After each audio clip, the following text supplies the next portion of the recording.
Mulai ya. Bismillahirrahmanirrahim. Assalamualaikum warahmatullahi wabarakatuh.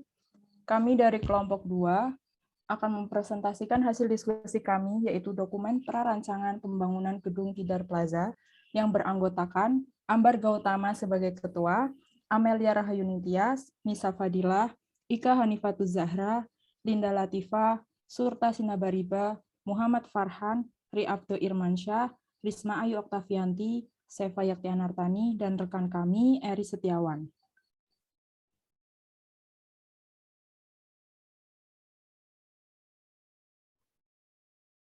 Yang pertama, yaitu latar belakang. Pembangunan swalayan Tidar Plaza Kota Magelang ini merupakan bangunan yang digunakan sebagai tempat sarana atau tempat usaha untuk melakukan penjualan barang-barang kebutuhan rumah tangga, termasuk kebutuhan sandang pangan, kepada konsumen dengan cara pelayanan pada kasir sehingga dapat melayani dengan cepat, mudah, dan aman. Yang pertama ada gambaran umum. Nama gedung yaitu Tidar Plaza. Tidar Plaza ini merupakan gedung supermarket yang dibangun untuk memenuhi keperluan kebutuhan sehari-hari, khususnya untuk para mahasiswa Universitas Tidar dan masyarakat sekitar. Kemudian konsep arsitektur. Bangunan Tidar Plaza ini menggunakan gaya arsitektur dengan konsep oriental. Konsep oriental pada gedung Tidar Plaza ini dapat terlihat pada ukiran-ukiran pada dinding dan ornamen-ornamen yang bertemakan oriental. Selanjutnya ada latar belakang pembangunan. Latar belakang dibangunnya Tidar Plaza ini karena di Kota Magelang masih sedikit swalayan yang menyediakan barang kebutuhan sehari-hari dengan lengkap. Lokasi Tidar Plaza ini direncanakan akan dibangun di Jalan Raya Semarang, Yogyakarta.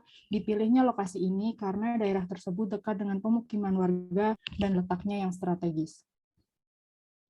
Selanjutnya dari fasilitas gedung. Tidar Plaza ini rencananya memiliki 4 lantai yang terdiri dari lantai 1, lobi, kebutuhan rumah tangga, musola, toilet, dan gudang. Lantai 2 yang berisi fashion dari mulai pakaian, sepatu, tas, dan toilet.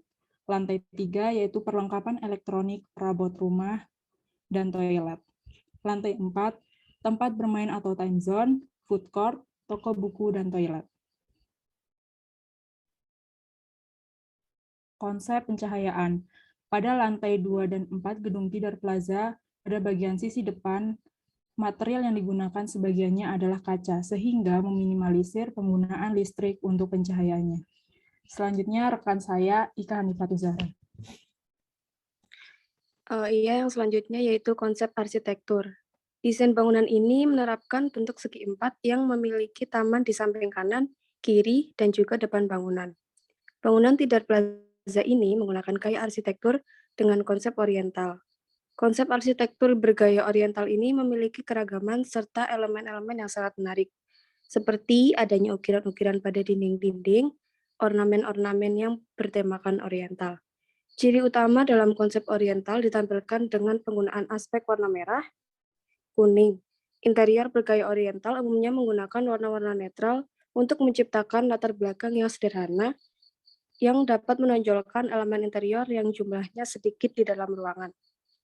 Lalu selanjutnya luas lantai Tidar Plaza ini menerapkan bentuk segi empat dengan 4 lantai, dan pada lantai 1 terdapat gudang dengan luas 96 meter kuadrat.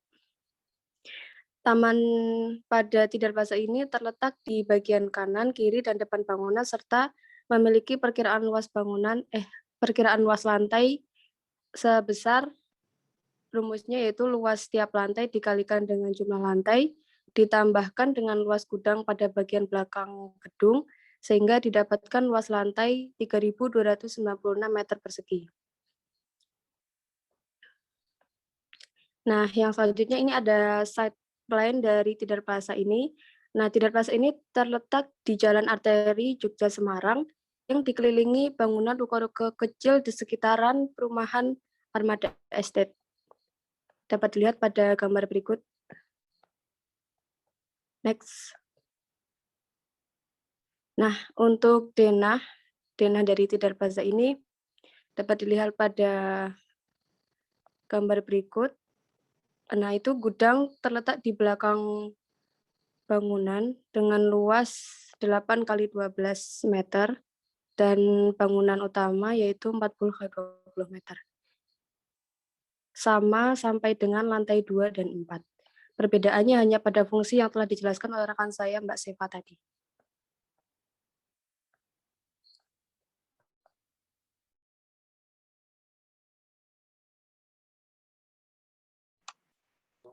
Selanjutnya ada bahan atau material bangunan yang digunakan. Bahan atau material yang digunakan pada bangunan Tidar Plaza merupakan bahan ramah lingkungan, tahan lama dan mudah didapatkan. Penggunaan bahan bangunan tidak boleh sembarangan dan harus sesuai dengan RKS, Rancangan Kerja dan Syarat-syarat, yang telah disetujui oleh pihak-pihak yang bersangkutan dengan tujuan terciptanya kualitas bangunan yang mumpuni. Adapun bahan-bahan tersebut antara lain, yang pertama ada semen. Semen termasuk ke dalam salah satu bahan utama yang digunakan dalam sebuah bangunan. Semen merupakan zat yang merekatkan bahan seperti batu, bata, batako, ataupun bahan bangunan lain. Jenis semen yang digunakan adalah semen Portland 3 dan semen mortar dengan kualitas tinggi produksi PT Semen Indonesia. Yang kedua ada pasir. Pasir adalah material berbentuk butiran-butiran halus dan partikel batuan dan mineral. Pada bangunan Tidar Plaza menggunakan pasir yang berasal dari Gunung Merapi di daerah Serumbung, Kabupaten Magelang dengan tujuan agar mobilisasi yang ditempuh tidak terlalu jauh dan lebih efisien. Yang ketiga ada kerikil. Kerikil yang digunakan memiliki ukuran antara 2 mm sampai 75 mm yang diambil dari tempat yang sama dengan pasir yaitu daerah Serumbung, Kabupaten Magelang. Yang keempat ada beton. Beton adalah sebuah bahan bangunan komposit yang terbuat dari kombinasi agregat dan pengikat semen. Bahan beton menggunakan jenis beton ready mix produksi dari PT Armada Hadagraha yang bertempat di sekitar lokasi proyek. Yang kelima, air. Air yang digunakan berasal dari PDAM Kota Magelang dengan kualitas terjamin, sehingga konstruksi bangunan memiliki campuran bahan yang bagus. Yang keenam ada hebel atau bata ringan. Hebel merupakan beton ringan yang memiliki berat jenis lebih ringan, biaya relatif mudah dan lebih ringan sehingga penggunaannya mampu mengurangi resiko yang diakibatkan oleh gempa bumi. Hebel digunakan pada bagian dinding bagian dalam bangunan. Yang ketujuh ada bata merah. Bata merah merupakan material yang paling banyak digunakan karena sangat mudah didapatkan dan sudah teruji ketahanannya. Bata merah digunakan pada bagian musola dan kamar mandi. Yang ke-8 ada besi tulangan. Tulangan menggunakan material besi dengan ukuran yang disesuaikan pada tiap-tiap jenis pekerjaan pembangunan. Yang ke-9 ada baja ringan. Jenis baja ringan yang digunakan yaitu baja ringan tipe C untuk konstruksi rangka atap bangunan. Karena bahannya yang ringan dan kuat sehingga mudah dalam pengaplikasiannya dan tahan dalam waktu yang lama. Yang ke-10 ada atap spandek. Penutup bangunan atau atap menggunakan bahan spandek agar mudah dalam pemasangannya, karena bahan spandek yang fleksibel dan tidak terlalu tebal. Seng juga diklaim sebagai atap yang memiliki daya tahan lama serta awet yang digunakan dalam jangka panjang. Yang ke-11 ada kaca. Penggunaan kaca untuk dinding bagian depan bangunan dan pintu masuk bangunan bertujuan agar sinar matahari dapat masuk ke dalam ruangan sehingga mampu menghemat penggunaan energi listrik pada bangunan dan memberikan kesan indah pada tampilan bangunan agar tidak terlihat monoton untuk bahan dindingnya. Kaca yang digunakan memiliki ketebalan sekitar 5 mm sampai 15 mm. Kemudian ada keramik. Lantai bangunan menggunakan material keramik agar mampu memberikan rasa nyaman saat menginjak lantai, dan bangunan terlihat lebih estetik untuk dipandang. Jenis keramik yang digunakan pada lantai bangunan yaitu keramik homogeneous tile, buatan pabrik dengan ukuran besar, sehingga pekerjaan dapat diselesaikan lebih cepat dan harganya lebih terjangkau. Keramik ini dipasang di area luar dan dalam bangunan. Sedangkan area gudang, musola, dan kamar mandi menggunakan keramik biasa berukuran 40 x 40. Selanjutnya ada GRC. GRC merupakan bahan yang terbuat dari campuran semen dengan fiber kaca yang membentuk bidang seperti papan. Bahan GRC board digunakan untuk plafon bangunan karena bahan tersebut memiliki keunggulan seperti tahan terhadap api dan air, ringan, harga lebih terjangkau, dan mudah dalam pengaplikasiannya. Yang terakhir ada cat. Pada pekerjaan finishing bangunan dilakukan pengecetan agar bangunan memiliki nilai lebih bagi orang yang melihatnya. Pemilihan cat tembok berdasarkan daerah interior dan eksterior bangunan serta objek yang akan dicat dapat menggunakan cat khusus.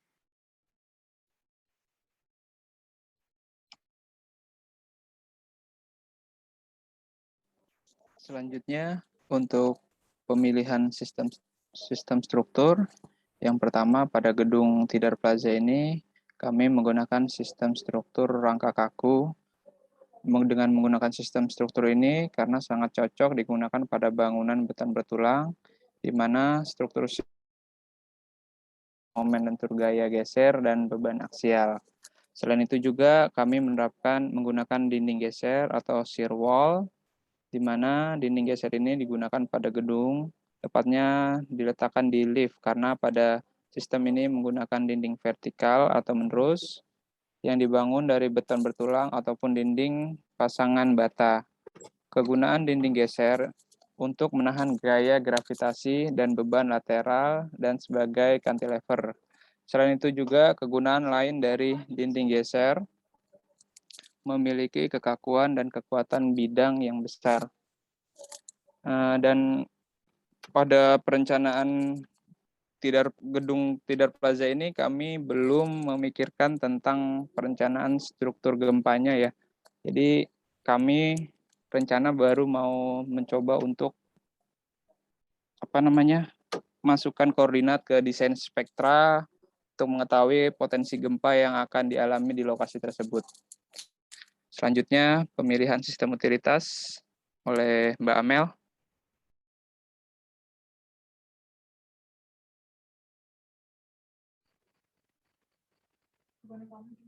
Ya, saya akan menjelaskan tentang pemilihan sistem utilitas.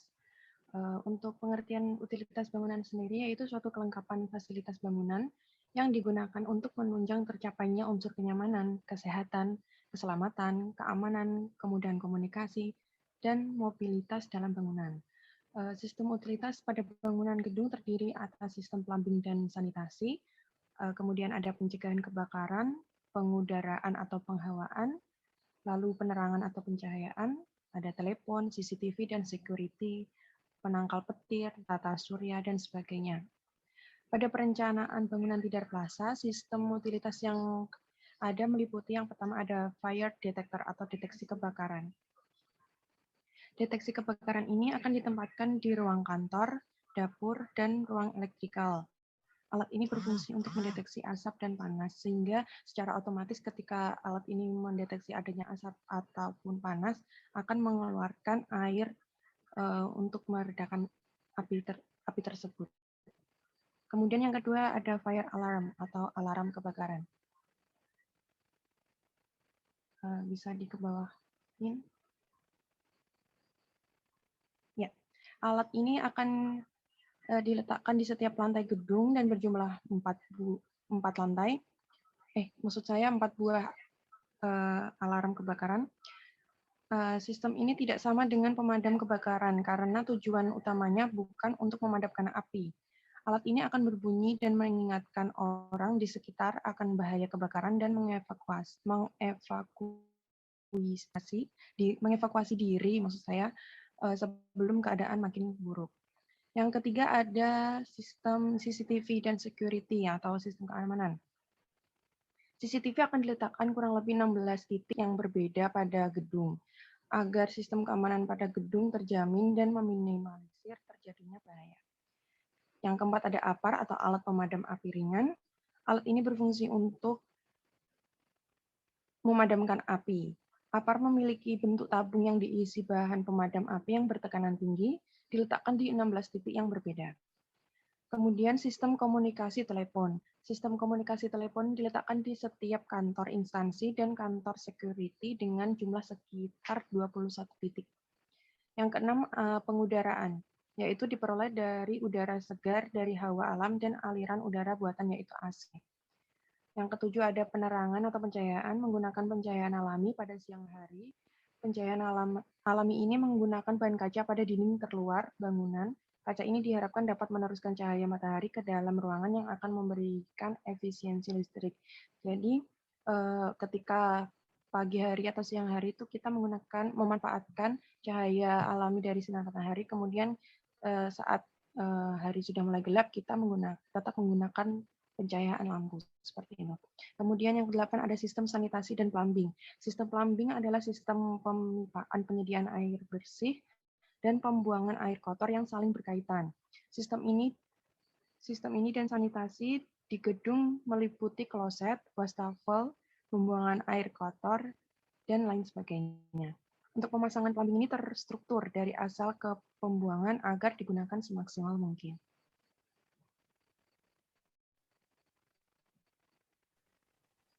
Yang selanjutnya yaitu pemetaan silakan. konsep plumbing. Menurut Undang-Undang Nomor 24 Tahun 1992 tentang penataan ruang, tujuan dari penataan ruang yaitu terselenggaranya pemanfaatan ruang berwawasan lingkungan, terselenggaranya pengaturan pemanfaatan ruang kawasan lindung dan kawasan budaya, serta tercapainya pemanfaatan ruang yang berkualitas. Penataan lingkungan yang baik akan terpeliharanya kualitas lingkungan tersebut. Pengelolaan lingkungan ini dibagi menjadi dua aspek, yaitu pengelolaan lingkungan langsung dan pengelolaan lingkungan tidak langsung. Yang pertama, yaitu lingkungan langsung, adalah lingkungan fisik bangunan yang secara langsung dapat membantu menciptakan suasana yang baik bagi karyawan dan pengunjung bangunan, seperti pencahayaan, warna, dekorasi, udara, suara, dan lingkungan arsitektur lainnya. Yang pertama yaitu penerangan dan cahaya. Untuk pencahayaan yang digunakan pada Tidar Plaza ini berasal dari pencahayaan alami, yaitu sinar matahari dan cahaya lampu. Yang kedua yaitu udara. Udara yang masuk di setiap lantai menggunakan AC dengan memperhatikan suhu udara. Udara di dalam ruangan harus cukup kering untuk menyerap uap keringat dari pengunjung dan karyawan. Yang ketiga yaitu suara. Dalam pekerjaan pelayanan publik pastinya memerlukan konsentrasi yang tinggi dengan adanya suasana yang tenang. Penggunaan hebel atau bata ringan pada dinding mampu mengurangi kebisingan dari kegiatan pembelanjaan pengunjung dan karyawan. Selain itu, penggunaan sound system dan televisi diharapkan dapat mendorong semangat kerja. Yang terakhir yaitu dekorasi. Pemilihan dekorasi gedung tidak hanya untuk faktor keindahan, namun juga untuk meningkatkan semangat dan kenyamanan dalam berbelanja. Yang kedua, yaitu pengelolaan lingkungan tidak langsung, mengacu pada lingkungan fisik bangunan yang mengelilingi tempat kerja, tetapi mempengaruhi suasana dan ketenangan karyawan dan pengunjung, dan layanan seperti keselamatan kepada masyarakat. Yang pertama, yaitu tempat parkir. Penyediaan tempat parkir merupakan suatu keharusan, di mana sekarang kendaraan pribadi sudah banyak digunakan. Tempat parkir berada di depan bangunan dan terdapat ruang tempat parkir untuk pengunjung dan khusus karyawan. Yang kedua yaitu tanaman. Pemberian tanaman di sekitar gedung berpengaruh pada udara yang lebih sejuk dalam gedung. Yang terakhir yaitu keamanan. Keamanan merupakan aspek yang paling penting dari aspek lainnya. Penggunaan pagar pada sekeliling gedung guna untuk menambah keamanan gedung dan juga menambah kesan indah bangunan, ditambah dengan petugas yang bertanggung jawab pada keamanan gedung. Selanjutnya ada waktu pelaksanaan pekerjaan. Dalam melaksanakan pekerjaan pembangunan, jadwal pekerjaan sangat dibutuhkan agar pekerjaan dapat ditentukan waktu penyelesaiannya dan juga memperkirakan jumlah material pekerja yang dibutuhkan untuk mencapai target yang dibutuhkan. Ini juga berhubungan dengan anggaran atau dana yang diperlukan setiap tentunya atau untuk mencapai target tersebut. Dalam proyek pembangunan Tidar Plaza, pekerjaan persiapan dilakukan pada bulan pertama, kemudian pekerjaan tanah dan fondasi dilakukan pada bulan kedua. Yang ketiga ada pekerjaan fondasi dan struktur dilakukan pada bulan ketiga sampai bulan kelima. Kemudian pekerjaan dinding dilakukan pada bulan keempat dan bulan kelima. Selanjutnya ada pekerjaan pintu dan jendela dilakukan pada bulan kelima. Selanjutnya ada pekerjaan atap dan plafon, dilakukan pada bulan ke-6 sampai bulan ke-8. Kemudian ada pekerjaan lantai yang dilakukan pada bulan ke-4 dan 5. Kemudian ada pekerjaan arsitektur dilakukan pada bulan ke-4 dan ke-5. Pekerjaan interior dilakukan pada bulan ke-6 dan 7. Pekerjaan landscape dilakukan pada bulan ke-8. Pekerjaan MEP dilakukan pada bulan ke-6 dan 7. Utility termasuk PDAM, PLN, Telkom dilakukan pada bulan ke-9. Perizinan dilakukan pada bulan pertama dan bulan kedua. Dan yang terakhir ada pekerjaan lainnya dilakukan pada bulan ke-7 sampai bulan ke-9.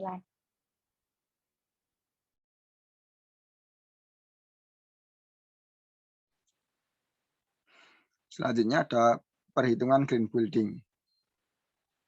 Konsep green building sendiri mengacu pada struktur dan penerapan proses bertanggung jawab terhadap lingkungan dan sumber daya yang efisien sepanjang siklus hidup sebuah bangunan, mulai dari perencanaan hingga desain, konstruksi, operasi, pemeliharaan, renovasi, dan pembongkaran. Perhitungan green building sendiri terdiri dari koefisien dasar bangunan, adalah koefisien perbandingan antara luas lantai dasar bangunan gedung dengan persil atau kafling. Yang kedua ada koefisien lantai bangunan atau KLB, koefisien perbandingan antara luas keseluruhan lantai gedung dengan luas persil atau kafling. Kemudian ada koefisien dasar hijau, adalah koefisien perbandingan antara luas lahan hijau dengan luas persil. Yang keempat ada GSB atau garis padan bangunan, adalah jarak minimal yang menjadi pembatas antara bangunan dan lahan yang satu dengan yang lainnya. Dengan adanya garis ini, jarak minimal untuk membatasi bangunan dengan lahan lain seperti jalan, bangunan tetangga, jaringan listrik, rel kereta, tepi sungai, dan tepi pantai menjadi lebih jelas. Kemudian yang kelima ada bangunan tinggi bangunan. Merupakan ketinggian maksimum yang diperbolehkan bagi suatu bangunan untuk dibangun di suatu lahan atau tanah.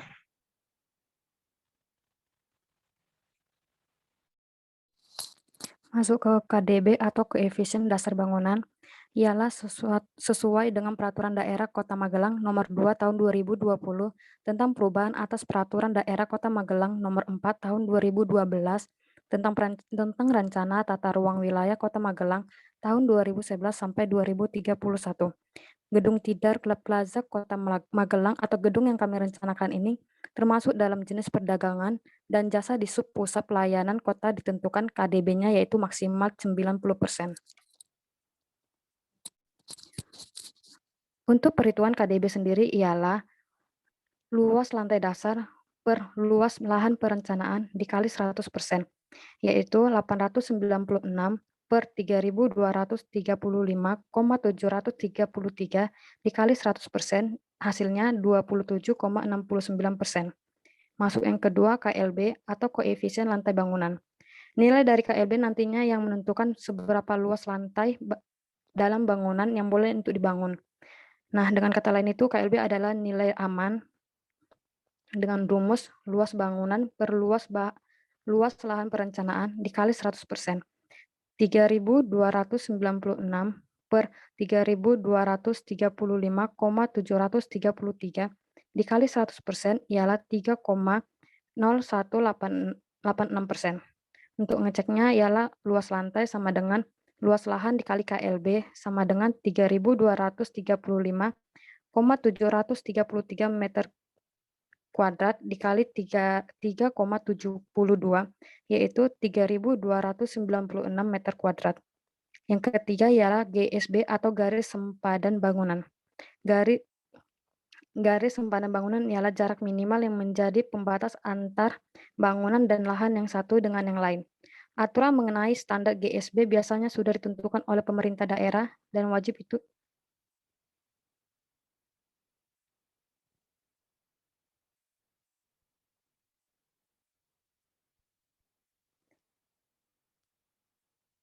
untuk dipatuhi.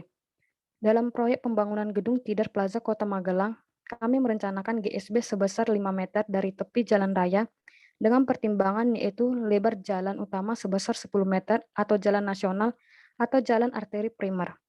dengan rumus GSB ialah setengah kali lebar jalan, yaitu setengah kali 10 sama dengan 5 meter. Yang keempat, KDH atau koefisien perbandingan antar luas lahan hijau dengan luas persil, di mana luas dari lahan atau seluruh ruang terbuka di luar ruangan bangunan ini akan diperuntukkan untuk pertamanan atau penghijauan dengan luas tanah per peta atau daerah perencanaan yang dikuasai sesuai dengan rencana tata ruang dan tata bangunan dan lingkungan. Sesuai dengan Peraturan Daerah Kota Magelang Nomor 2 Tahun 2020, gedung dengan fungsi perdagangan dan jasa di subpusat pelayanan kota, maka KDH yang ditentukan itu minimalnya 10%. Untuk rumus sendiri KDH ialah luas terbuka di luar ruangan per luas lahan perencanaan dikali 100% sama dengan 3.235,733 dikurangi 896 dibagi 3.235,733 dikali 100%, yaitu hasilnya 72,3%, di mana dia melebihi dari 10%, artinya itu kita memenuhi. Yang kelima, Selanjutnya, yang kelima, 3, tinggi bangunan atau TB. Tinggi maksimum bangunan gedung yang diizinkan pada lokasi tertentu ditunjukkan dengan angka ukuran tinggi bangunan dihitung dari permukaan tanah sampai dengan ujung atap bangunan atau utilitas bangunan sebagai dasar ketinggian. Dengan rumus tan 60 derajat sama dengan X per 14. Akar 3 sama dengan X per 14. Jadi X-nya ada 24,24 meter, sehingga bangunan swalayan Kota Magelang ini memenuhi syarat ketinggian bangunan, karena ketinggian maksimum yang didapatkan adalah 24,24 meter, sedangkan ketinggian bangunan yang direncanakan adalah kurang lebih 20 meter. Baik, untuk yang selanjutnya itu merupakan gambar real dari Tidar Plaza, di mana bangunan itu menggunakan konsep oriental. Seperti itu bisa dilihat ada ukiran-ukiran seperti itu, terus di depannya terdapat taman. Next. Itu tampak depan dari bangunan. Kemudian ini lantai 1 itu terdapat lobi, juga kebutuhan rumah tangga untuk perbelanjaan seperti beras, telur, dan lain sebagainya. Terdapat juga musola, toilet, dan juga gudang di bagian belakang. Selanjutnya untuk lantai 2, di lantai 2 terdapat fashion, yaitu biasanya ada baju-baju, terus sepatu, tas, terdapat juga toilet. Next. Untuk lantai 3, di lantai 3 ini diperuntukkan untuk alat elektronik seperti kulkas, TV, mesin cuci, terus juga ada perabot rumah tangga juga. Terus di lantai 3 juga terdapat toilet. Untuk lantai 4 diperuntukkan untuk game atau permainan. Terus di sebelah sisinya juga ada food court, dilengkapi juga dengan toilet. Nah, kemudian balok massa bisa dilihat pada gambar seperti itu. Next. Kemudian ini merupakan denah lantai 1, seperti yang sudah dijelaskan di awal. Sebenarnya lantai 1 hingga 4 itu sama saja, yang membedakan hanya di lantai 1 terdapat gudang di bagian belakang dengan luas 12 kali 8 meter. Selanjutnya, ini untuk lantai 2 juga sama saja, yang membedakan hanya isinya. Untuk isinya lantai 2 tadi sudah dijelaskan, lantai 2, 3, 4 juga sama. Mungkin sekian. Oh, masih ada. Terus selanjutnya itu ada gambar tampak depan seperti tadi yang di awal itu. Selanjutnya next. Kemudian ini ada tampak belakang dengan skala 1:100. Ini tampak kanan. Dan yang terakhir adalah tampak kiri. Mungkin cukup sekian pemaparan dari kelompok kami. Kurang lebihnya mohon maaf. Terima kasih. Wassalamualaikum warahmatullahi wabarakatuh. Waalaikumsalam warahmatullahi wabarakatuh.